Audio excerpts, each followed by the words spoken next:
ఈ షార్ట్లో అయితే నా day in my life routine ఎలా ఉంటుందో మీతో షేర్ చేసుకుంటాను. సో నైట్ అర్బన్ క్లాప్లో వాష్రూమ్ క్లీనింగ్కి బుక్ చేసుకుంటే ఆయన పొద్దున్నే వచ్చేసారు. ఆయన ఫ్లాట్ ప్రకారం. సో ఆయన అయితే వాష్రూమ్స్ క్లీన్ చేస్తూ ఉన్నారు. నేను వచ్చేసి చికెన్ షాప్కి వెళ్ళారనమాట. ఇంకా ఈ లోపు నేను ఫ్రెష్ అప్ అయిపోయి రాగి జావ అయితే కాసేసుకున్నాను. పొయ్యి ఖాళీగా ఉందని చెప్పేసి ఒక పక్క చారు కూడా పెట్టేసుకున్నాను.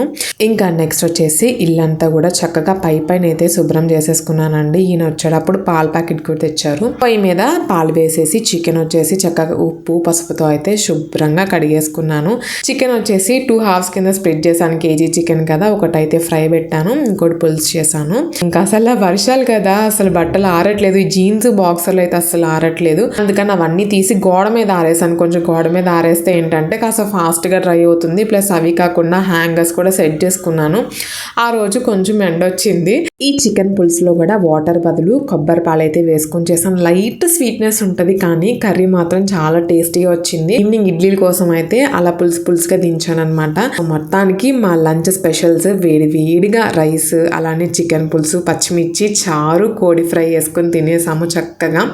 నేను అలా తింటున్నానే కానీ నా మనసు అంతా కిచెన్ దగ్గరే ఉందండి. ఎందుకంటే ఈ చికెన్ పులుసు చేసేటప్పుడు పైన మూత పెట్టలేదు. దానివల్ల పులుసు ఉడికిపోయి పైన కింద టైల్స్ మొత్తం పడిపోయింది. చిరాకు అయిపోయింది. అదంతా తుడుచుకునేంత వరకు నాకు మనశ్శాంతి లేదు. సో అదంతా నీట్గా తుడుచుకుని రోబో ఆన్ చేసేసి లోపు అంట్లన్నీ కూడా చక్కగా కడుక్కుని బయట అయితే ఆరబెట్టేసుకున్నాను. అండ్ నేను ప్రీవియస్ షార్ట్లో చెప్పాను, గుర్తుందా, ఫ్లిప్కార్ట్ నుంచి ఒక బెడ్షీట్ తీసుకున్నాను.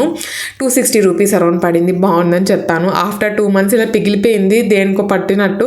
దేనికి పట్టలేదు, ఎందుకు పిగిలిందో కూడా అర్థం అవ్వలేదు. అస్సలు బాగాలేదనమాట. ఇంకా దాని తర్వాత కిందకి 4 ఆ టైంకి అయితే కిందకి వాకింగ్కి వెళ్ళిపోయి 1 hour అయితే వాకింగ్ చేసేసి వచ్చి ముగ్గులు అవి పెట్టేసుకుని స్నానం చేసేసి దేవుడికి పూలు అవి పెట్టుకుని దీపారాజన చేసేసుకున్నానండి. మధ్యన చెప్పాను కదా, బాబా బుక్ డైలీ ఒక 1/2 page అయినా చదువుకుంటున్నాను. సో అలాగా బుక్ కూడా చదువుకుని హారతి ఇచ్చేసి గ్రేప్ జ్యూస్ అయితే చేసేసుకుని అలా రిలాక్స్ అయ్యాను. ఇంకా నాకు అసలు ఓపిక లేదు. నాకు చెప్తే పాప మీనే ఇడ్లీ అవన్నీ చేశారనమాట. తర్వాత వచ్చిన అంట్లన్నీ కూడా పాప మీనే కడిగారు. నాకైతే ఈయన చాలా బాగా హెల్ప్ చేస్తారు. సో మొత్తానికైతే వేడిగా ఇడ్లీలు అలానే కర్రీ కూడా చక్కగా అయితే వేడి చేసుకున్నాము. పొగలు వచ్చేస్తున్నాయి. బయటేమో వర్షం పడుతుంది. కాంబినేషన్ అయితే అద్దరిపోయింది. చక్కగా బౌల్ అంత పులుసులో ఇడ్లీలు అన్నీ నంచుకుని తినేసాము. ఇంకా డిన్నర్ వచ్చేసి అంత హెవీగా తిన్నాం కదా చికెన్తో అని చెప్పేసి కాస్త వామ్ అయితే నోట్లో వేసుకుని నవ్వులేసాను. ఇంకా ఈ చెత్త వచ్చేసి నైటే బయట పెట్టేస్తానండి. మార్నింగ్ లెగ్గానే వాసన ఇదంతా ఉండదు, ఫ్రెష్గా ఉంటుందని చెప్పేసి నైటే చెత్త కూడా బయట పెట్టేస్తాను. డస్ట్బిన్ కూడా బయట ఎయిర్కి వదిలేస్తాను అనమాట, వాసన ఏవి రాకుండా ఉంటుందని.